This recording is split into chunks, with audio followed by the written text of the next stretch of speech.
సభలో కేటీఆర్ మాట్లాడుతున్నారు. లైవ్ లో చూద్దాం. చెప్పినాం కానీ కొంతమంది విన్నారు.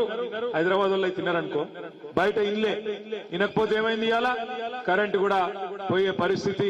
గ్రామాలలో మళ్ళొక్కసారి ఇవాళ మోటార్లు కాలిపోవడు, ట్రాన్స్ఫార్మర్లు వెళ్ళిపోవడం. ఎండాకాలం కూడా రాలే, ఆల్రెడీ కరెంటు కష్టాలు చాలు అయినాయి. ఇక ఫ్రీ బస్ అని పెట్టిండ్రు ఒకటి. ఇక ఫ్రీ బస్ ఏమైతుందో నాకంటే బాగా మీకే తెలుసు, మీరే చూస్తున్నారు. ఆ బస్సు డ్రైవర్ ఎక్కే అన్నకెళ్ళి ఎక్కుతున్నారు, ఆ డోర్లకెళ్ళి, ఆ కిటికీలకెళ్ళి దుక్కుతున్నారు లోపల పోయి సీట్ల కోసం. ఎన్నడూ చూడలే మనం జీవితంలో ఇట్లాంటి దృశ్యాలు. మా ఆడబిడ్డలు ఒకళ్ళొకళ్ళు జుట్లు పట్టుకొని కొట్టుకుంటారు, అక్కడక్కడ చెప్పులతో కొట్టుకున్నారు. ఇంతకంటే దుర్మార్గమైన పరిస్థితి నేనైతే చూడలేదు. ఒక దిక్కేమో ఆడబిడ్డలు గుద్దుకునే పరిస్థితి వచ్చింది, ఇంకో దిక్కు టికెట్ కొనుక్కున్న మొగోళ్ళు వాళ్ళు నిలబడి వాళ్ళు తిట్టుకునే పరిస్థితి వచ్చింది.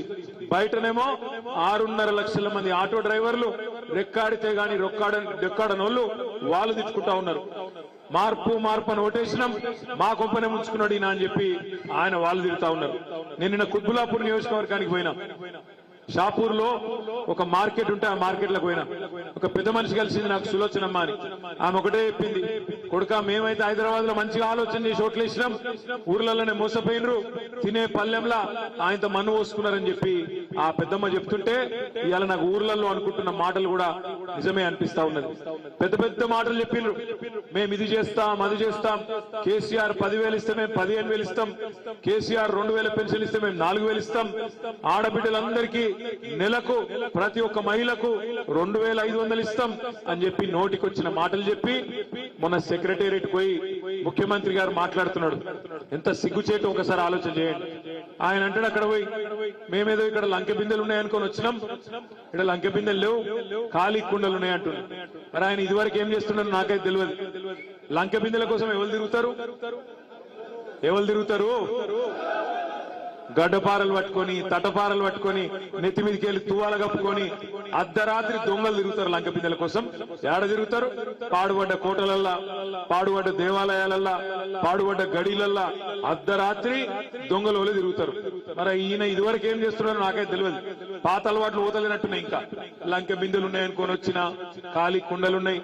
అయ్యా రేవంత్ రెడ్డి గారు, సెక్రటేరియట్ లో లంకె బిందెలు ఉన్నాయి, సెక్రటేరియట్ లో కంప్యూటర్లు ఉంటాయి, సెక్రటేరియట్ లో పనిచేసే ఉద్యోగులు ఉంటారు. వాళ్ళతో చేయించుకునే తెలివి ఉంటే పని చేస్తారు, ప్రజలకు సేవ చేస్తారు. నేను తవ్వకపోయేందుకు వచ్చినా, దుబ్బుకు తినేందుకు వచ్చినా, ఇవాళ నేను అనుకోకుండా ఇక్కడ వచ్చి పడ్డా, తంతె గారెల బుట్టలు వచ్చి పడ్డా అన్నట్టు నువ్వు డైలాగులు కొడితే 100 రోజులు ఓపికగా చూస్తాం. నువ్వే అన్నావు, మేమనలే. డిసెంబర్ 9 నాడు 2 లక్షల రుణమాఫీ అని నరికింది నువ్వే, మేమనలే. అదే విధంగా ఏం చెప్పినావు నువ్వు? అమ్మా ఆడబిడ్డలందరికీ నేను విజ్ఞప్తి చేస్తున్నా, డిసెంబర్ బిల్లు కట్టకుండ్రి, జనవరి బిల్లు కట్టకుండ్రి, సోనియా గాంధీ కడతాదని నువ్వే చెప్పినావు, మేం చెప్పలే. అందరు చూస్తున్నారు. ఇవాళ ఆడబిడ్డలు 1,57,00,000 మంది ఆడబిడ్డలు ఎదురు చూస్తున్నారు. ఏమని? 18 ఏళ్లు నిండిన ఆడబిడ్డలు రాష్ట్రంలో మొన్న ఓట్లేసిన వాళ్ళు 1,57,00,000 మంది. అందరూ కళ్ళల్లో ఒత్తులేసుకొని చూస్తున్నారు.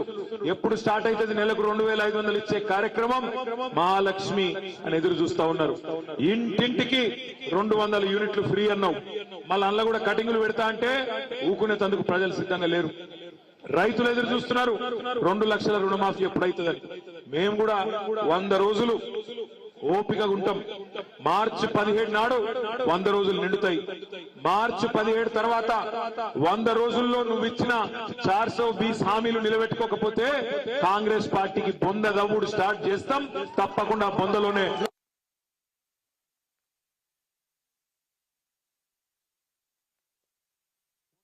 స్టార్ట్ చేస్తాం, తప్పకుండా బొందలోనే